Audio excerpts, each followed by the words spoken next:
चलिए तो आज की क्लास शुरू करते हैं। और पिछली क्लासों में मैंने आपको बताया है अक्षीय स्थिति और निरक्षीय स्थिति को विस्तार से समझा दिया था, उसका व्यंजक जो था उसको भी समझा दिया था।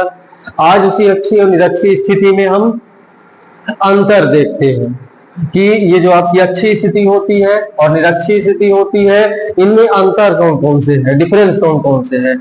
तो देखिए इनमें अंतर क्या है। पहला नंबर जो अंतर है, अक्षीय स्थिति कहती है कि इस स्थिति में बिंदु बढ़ाए गए द्विध्रुव के अक्ष पर स्थित होता है। माने कहने का मतलब ये हो रहा है कि अक्षीय स्थिति में जब विद्युत क्षेत्र की तीव्रता आप ज्ञात करेंगे तो वो कहां होगा, द्विध्रुव के अक्ष पर होगा। मतलब जिस बिंदु पर आपको विद्युत क्षेत्र की तीव्रता निकालनी है वो बिंदु होगा द्विध्रुव के अक्ष पर। इसको आप देखे भी थे कि ये आपका वैद्युत द्विध्रुव होता है, ये वैद्युत द्विध्रुव होता है। तो जब हम अक्षीय स्थिति को ज्ञात करते हैं तो जिस बिंदु पर निकालना होता है उस बिंदु को हम रखते हैं कहां, उसके अक्ष पर रखा जाता है, यानी यहां पे रखते हैं। तो पहला डिफरेंस तो ये हो गया कि अक्षीय स्थिति में जिस बिंदु पर विद्युत क्षेत्र की तीव्रता निकालनी है वो द्विध्रुव के अक्ष पर स्थित होगा। अब निरक्षीय में क्या होता है कि निरक्षीय स्थिति में जो बिंदु होता है इसे आपने पढ़ा था, कहां होता है, द्विध्रुव के लंबार्धक पर। द्विध्रुव के लंबार्धक पर, मान ली यहां से हम लंब डालते हैं और यहां पर वो बिंदु होता है। तो इसमें जो अंतर निकल के आया, अंतर ये कह रहा है कि अक्षीय स्थिति में जिस बिंदु पर विद्युत क्षेत्र की तीव्रता ज्ञात करनी होती है वो द्विध्रुव के अक्ष पर होता है, और निरक्षीय स्थिति में वही बिंदु होता है लंबार्धक पर। फिर दूसरा डिफरेंस जो होता है, दूसरा अंतर जो होता है, दूसरा अंतर ये कहता है कि इस स्थिति में किसी छोटे द्विध्रुव का विद्युत क्षेत्र उतनी ही दूरी पर निरक्षीय स्थिति की तुलना में दुगुना होता है। तो इसको कल जब पिछली क्लास में हम देखे थे अक्षीय और निरक्षीय स्थिति की तुलना में, उसमें एक लास्ट में जो रिजल्ट निकल के आया था वो E1 इक्वल टू निकला था 2E2। तो E1 जो होता है, E1 आपका वैद्युत द्विध्रुव के कारण अक्षीय स्थिति का है, ये अक्षीय स्थिति का होता है, और ये होता है निरक्षीय स्थिति का। तो इस रिजल्ट से हमें क्या देखने को मिल रहा है कि जो अक्षीय स्थिति होती है वो निरक्षीय स्थिति की दुगुनी होती है। दुगुनी का मतलब ये हो रहा है, ये निरक्षीय स्थिति का मान 2 है तो इसका मान 2 गुणे 2 हो जाएगा, माने इसका मान निकल के आएगा कितना, 4। तो अंतर में वही चीज बता रहा है कि द्विध्रुव का विद्युत क्षेत्र उतनी ही दूरी पर निरक्षीय स्थिति की तुलना में दुगुना होता है। और जब हम निरक्षीय स्थिति में इसी चीज को देखते हैं तो इसमें कहता है कि विद्युत क्षेत्र जो होता है, द्विध्रुव का विद्युत क्षेत्र उतनी ही दूरी पर अक्षीय स्थिति की तुलना में आधा होता है। तो इसको भी हम समझ सकते हैं इसी सूत्र की सहायता से।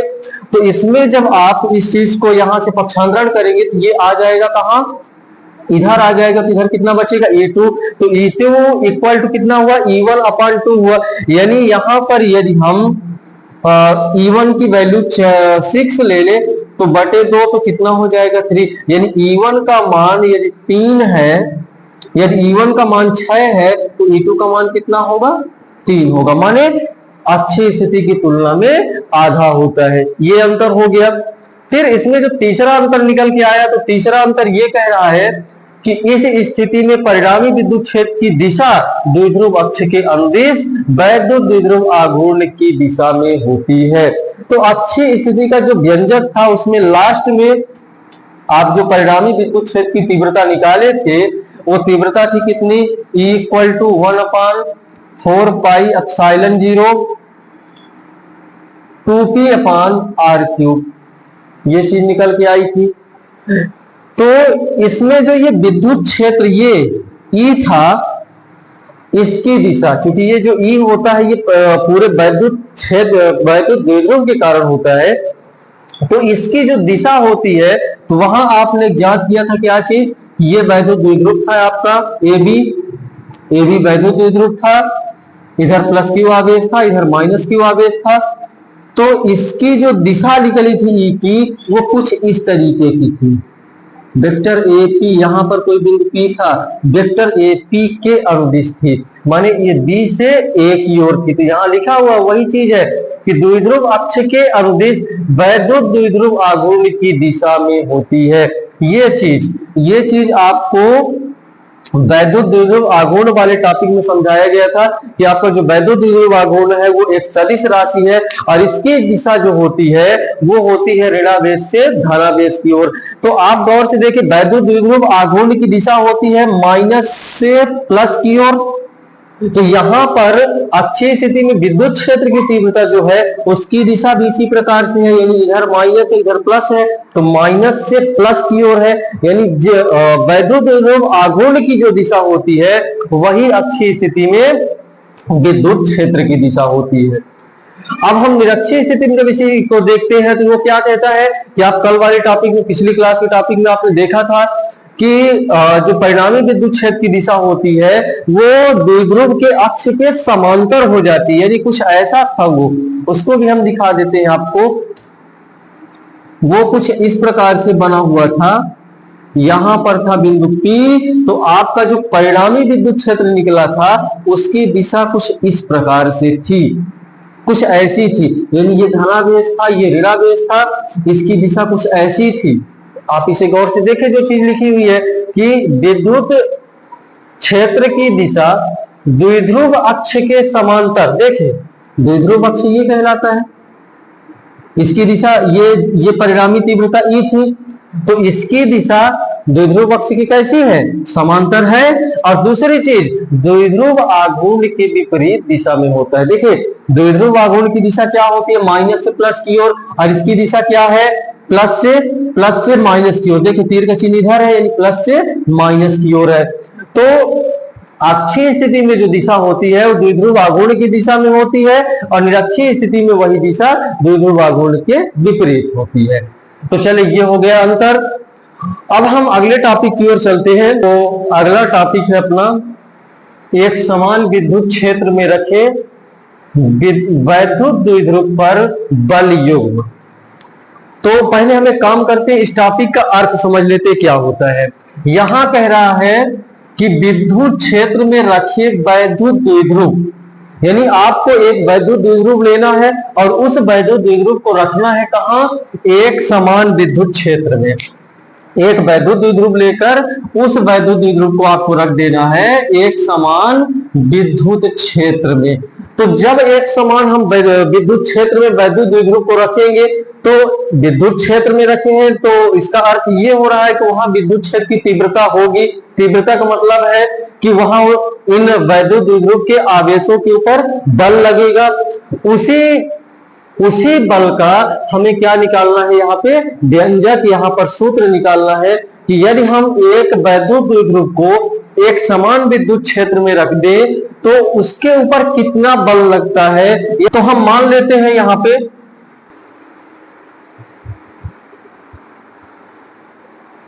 तो देखिए इसे हल करने के लिए हम मान लेते हैं कि एक अपने पास क्या है, एक वैद्युत द्विध्रुव है जिसका नाम क्या है, AB है। एक वैद्युत द्विध्रुव हम लेते हैं जिसका नाम AB है और वो वैद्युत द्विध्रुव जो है वो प्लस की और माइनस की आवेशों से मिलकर बना है और आवेशों के बीच की दूरी 2L है।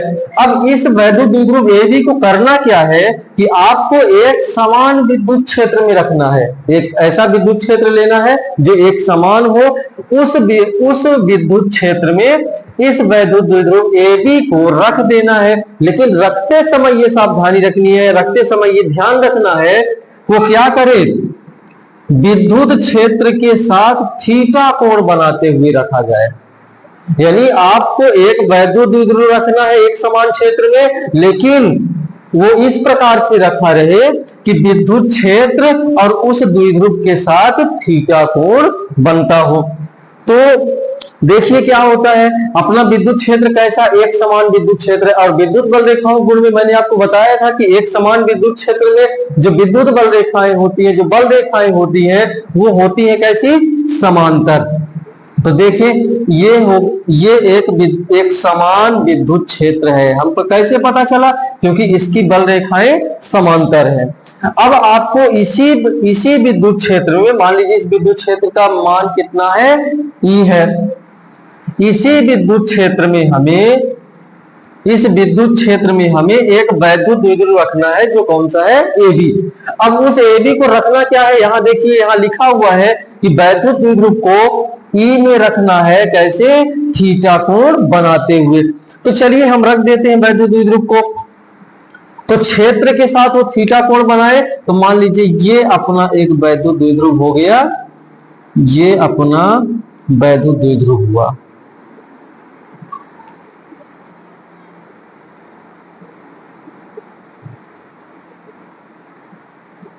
ये एक वैद्युत द्विध्रुव हुआ, इसका नाम आपने यहां रख लिया है क्या, ए बी।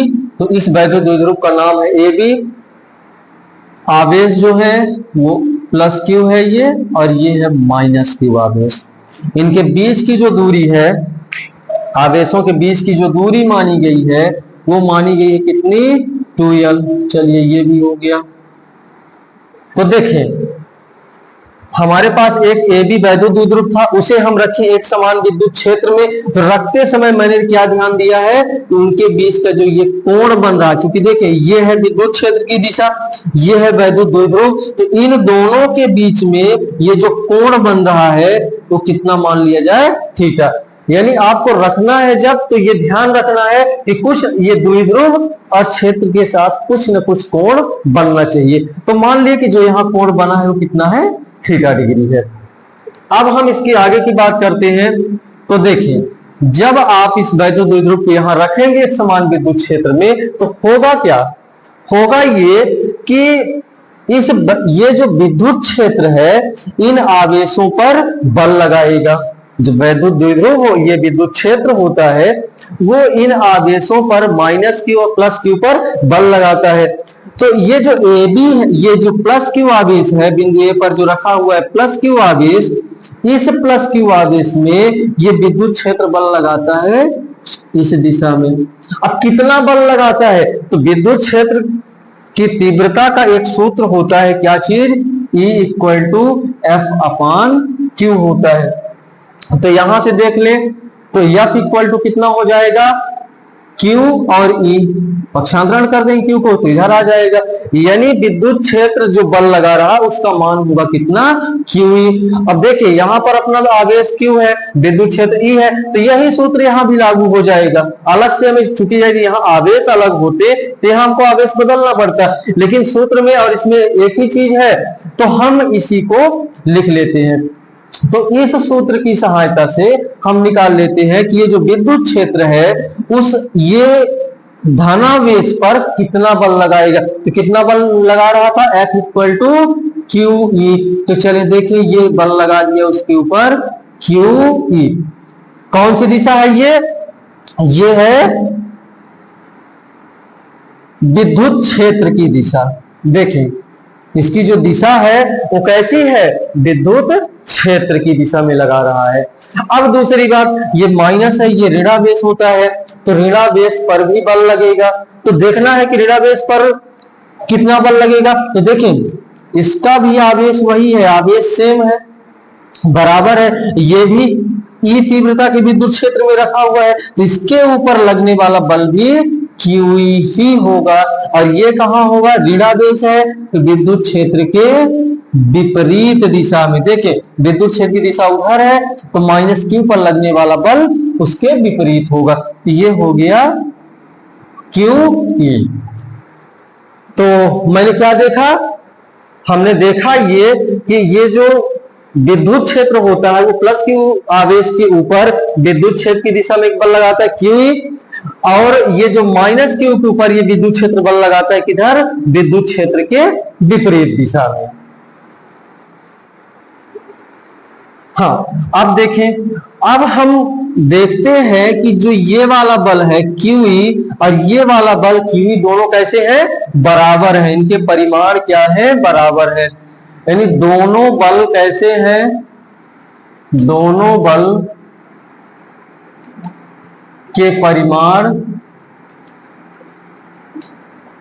बराबर है, तथा दिशा कैसी है, दिशा देखिए, इनकी दिशा विपरीत है।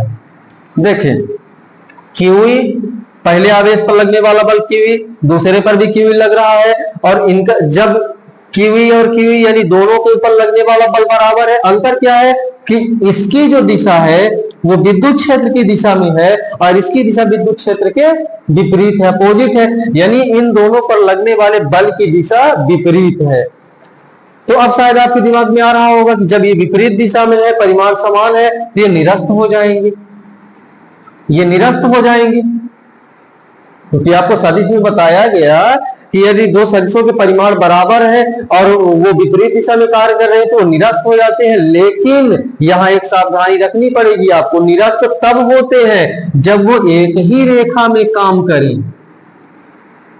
सदिश निरस्त होंगे, परिमाण बराबर है, दिशा विपरीत है, तो निरस्त तो हो जाएंगे, लेकिन उसके लिए कंडीशन क्या होती है, उनको एक ही रेखा में कार्य करना पड़ेगा। जब वो एक ही रेखा में दोनों बल कार्य करें, जैसे मान लीजिए ये QE होता, ये भी QE होता, तब जरूर ये दोनों निरस्त हो जाते। लेकिन यहां देखने पर क्या समझ में आ रहा, वो चीज देखें, तो यहां देखने पर अपने समझ में ये आ रहा है कि इसकी क्रिया रेखा ये कहलाएगी, इस रेखा में काम कर रहा है, इसकी क्रिया रेखा इस रेखा में काम कर रही है। मतलब ये हो रहा है कि ये दोनों बल के परिमाण बराबर दिशा विपरीत है, लेकिन इनकी क्रिया रेखा अलग है।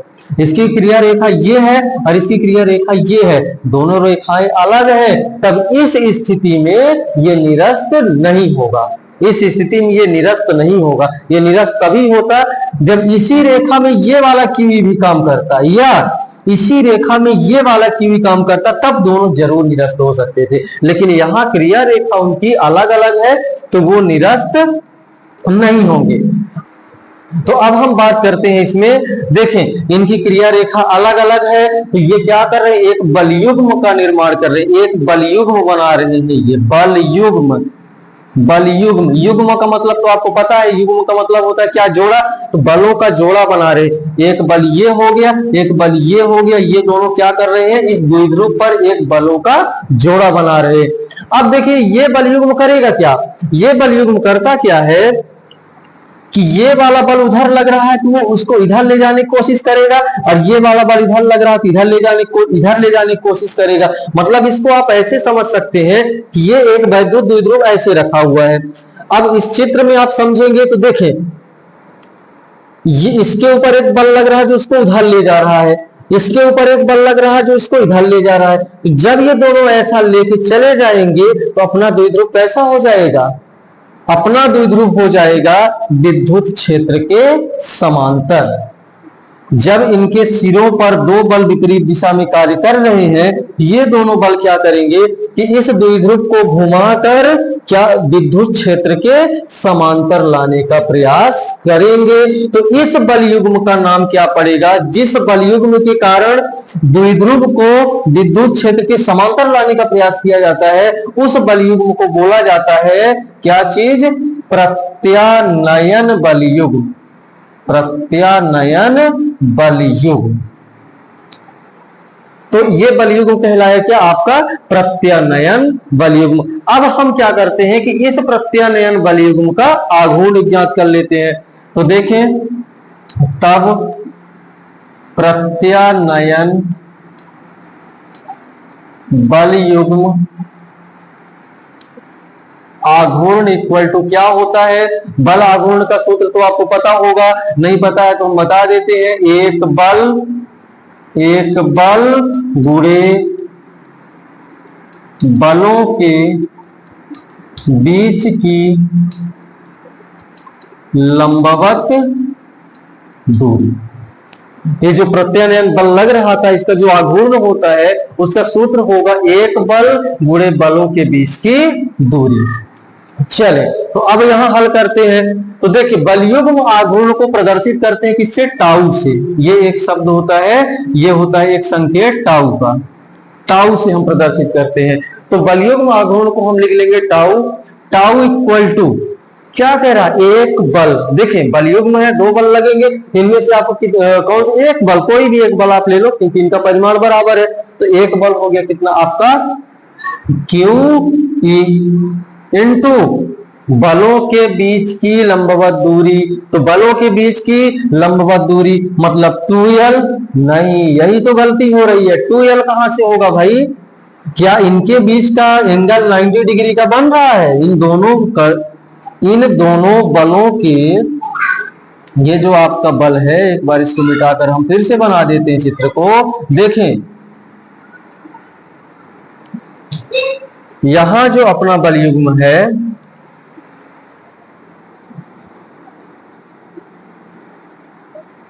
ये द्विध्रुव है, ठीक है, प्लस क्यू और ये माइनस क्यू आवेश। एक बल इस आवेश पे लग रहा है, एक बल इधर लग रहा है। इनके बीच का जो कोण बन रहा था, विद्युत क्षेत्र और इसके बीच का कोण बन रहा था कितना? थीटा। तो चले, यहां बात कर रहा बलों के बीच की लंबवत दूरी, तो ये वाली दूरी लंबवत दूरी थोड़ी ना है, क्योंकि क्या इसके और इसके बीच में रेखा ऐसी खींची गई, इनके बीच 90 डिग्री का कोण बन रहा है। लंबवत का मतलब हो रहा है कि उनके बीच में यदि कोण लंब डाला जाए, लंब का मतलब ये होता है कि उनके बीच का बनने वाला कोण 90 डिग्री का हो। तो क्या इस रेखा और इसके बीच में 90 डिग्री कोण, ये कोण बन रहा है 90 डिग्री का? नहीं बन रहा है। तो फिर ये दूरी कहां से होगी? तो ये दूरी नहीं होगी।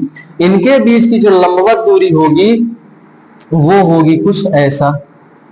तो हम क्या करते हैं, इस बल रेखा को भी यहां तक बढ़ा लेते हैं व्यंजक सॉल्व करने के लिए। चूंकि हमको चाहिए लंबवत दूरी, तो इस बल रेखा को हम यहां तक बढ़ा लेते हैं।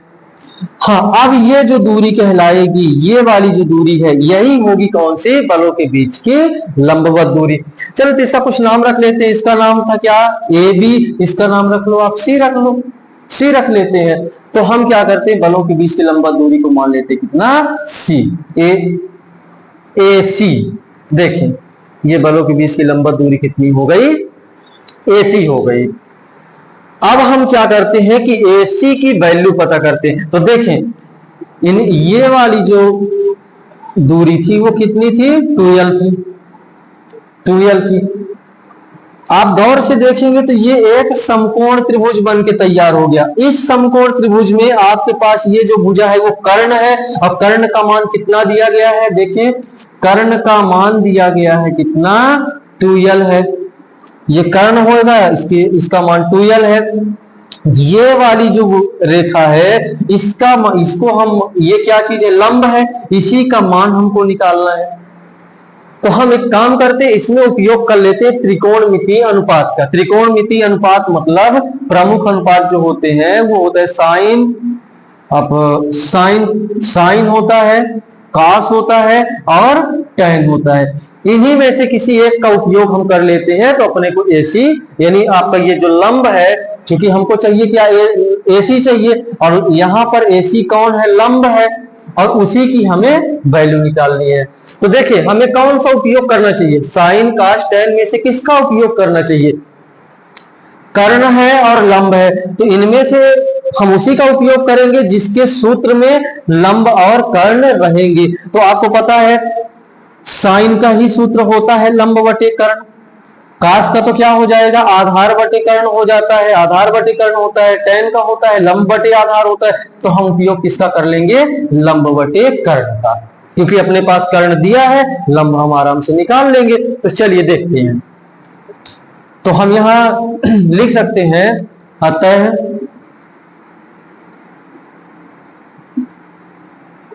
इसको आप बना दे समीकरण 1। यहां लिख दे समकोण त्रिभुज ABC में क्या है? साइन थीटा इक्वल टू क्या होता है? लंब बटे कर्ण। तो देखिए, लंब कितना है?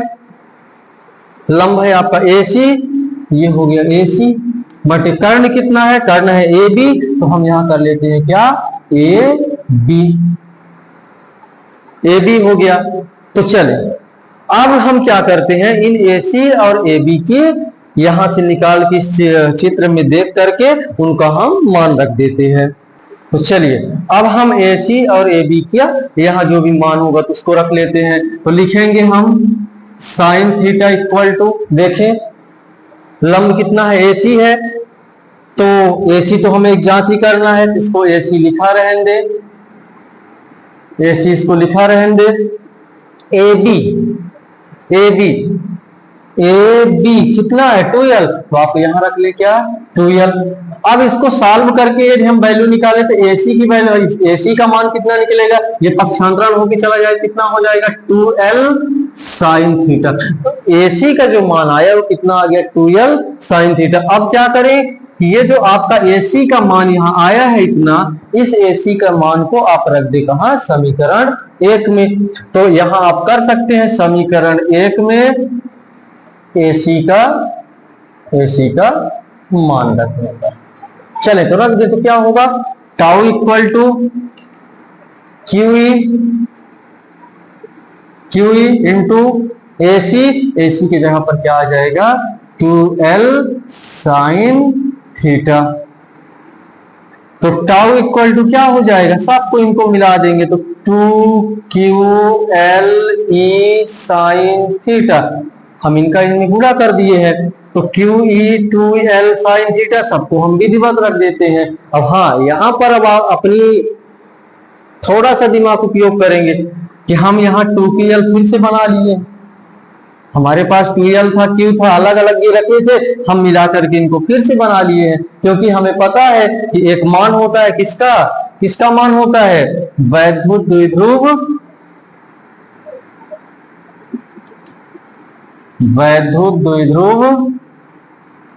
आघूर्ण, P इक्वल टू होता है कितना 2ql, P इक्वल टू होता है कितना 2ql। तो हम इसके जगह पर 2ql जहां आपको दिख रहा है तो वहां रख लेंगे क्या P।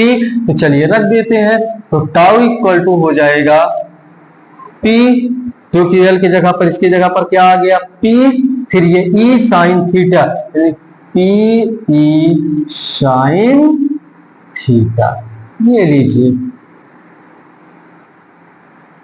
ये निकल आया है अपना क्या चीज, एक समान विद्युत क्षेत्र में रखे वैद्युत द्विध्रुव पर लगने वाले बल युग्म का आघूर्ण। तो मेरे हिसाब से तो आसान ही था, और यदि आपको समझने में दिक्कत होती है तो फिर आप कमेंट में हमें बताएं कि यहां पर दिक्कत हो रही है, तो अगली क्लास में मुझे फिर से दोबारा समझाने की कोशिश करें। ठीक है, अब मिलते हैं अगली क्लास में।